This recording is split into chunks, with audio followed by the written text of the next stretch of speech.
চলুন আজ আমরা ডুব দিই কুয়াশা আর রহস্যে বোনা এক অদ্ভুত সুন্দর সাহিত্য জগতে। আমরা কথা বলবো মামাং দাইয়ের লেখা দ্য লেজেন্ডস অফ পেনসাম নিয়ে। আচ্ছা, এই পুরো গল্পটা বুঝতে হলে একটা জিনিস মাথায় রাখতে হবে, আর সেটাই হলো এর মূল চাবিকাঠি। কি সেটা? ভাবুন তো, এমন একটা পৃথিবীর কথা যেখানে সবকিছুই একসাথে মিলেমিশে থাকে।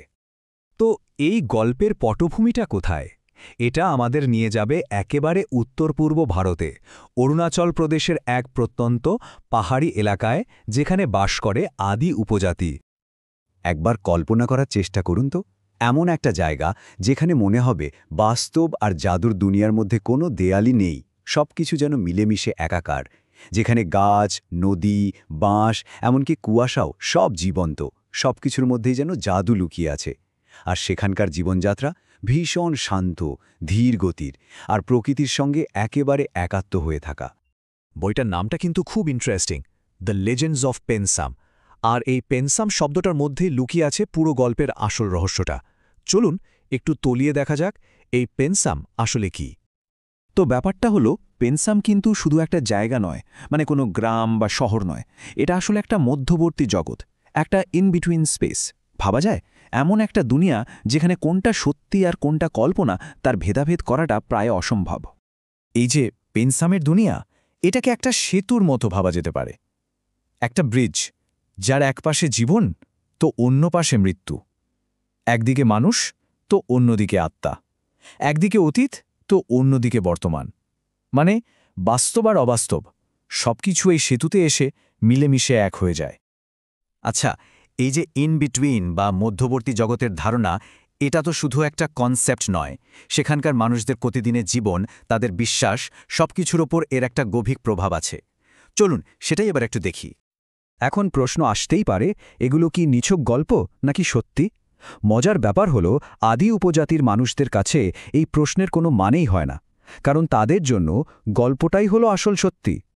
আর এটাই তো ওদের সংস্কৃতির সবচেয়ে অসাধারণ দিক, যেখানে লোককথা, ইতিহাস আর দৈনন্দিন জীবন সব যেন একটাই সুতোয় গাঁথা।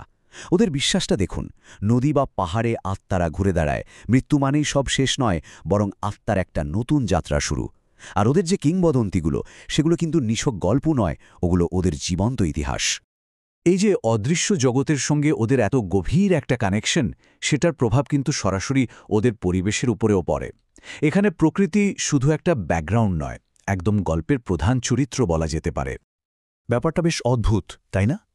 আদি উপজাতির মানুষেরা প্রকৃতিকে তাদের আত্মীয়ের মতোই দেখে।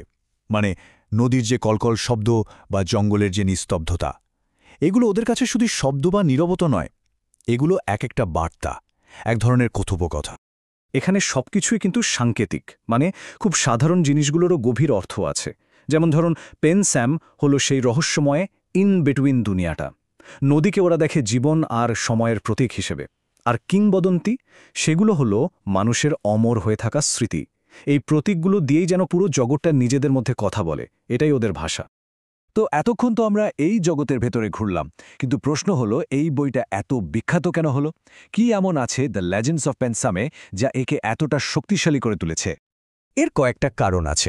প্রথমত, এই বইটাই উত্তর পূর্ব ভারতের উপজাতি সংস্কৃতিকে সারা পৃথিবীর সামনে তুলে ধরেছে। দ্বিতীয়ত, এখানে পুরনো দিনের লোককথার সাথে একদম আধুনিক লেখার স্টাইলকে দারুণভাবে মেশানো হয়েছে। আর এর যে কাব্যিক ভাষা, সেটা একটা রহস্যময়, ভোলা যায় না এমন পরিবেশ তৈরি করে। আসলে এই কালচারকে বাঁচিয়ে রাখা আর লেখার শৈল্পিক সৌন্দর্য, এই দুটো জিনিসের মেলবন্ধনই বইটাকে একটা মডার্ন ক্লাসিক বানিয়েছে। শেষ পর্যন্ত এই পুরো আলোচনাটা আমাদের একটা গভীর সত্যি মনে করিয়ে দেয়, আর সেটা হলো, আমরা জীবনে যত দূরেই এগিয়ে যাই না কেন, আমাদের শিকড়টা কিন্তু সবসময় রয়ে যায় প্রকৃতির মধ্যে, গল্পের মধ্যে, আমাদের স্মৃতি আর লোকবিশ্বাসের মধ্যে। আমাদের জীবন যতই আধুনিক হোক, এই শিকড়গুলোই কিন্তু আমাদের মাটির কাছাকাছি ধরে রাখে।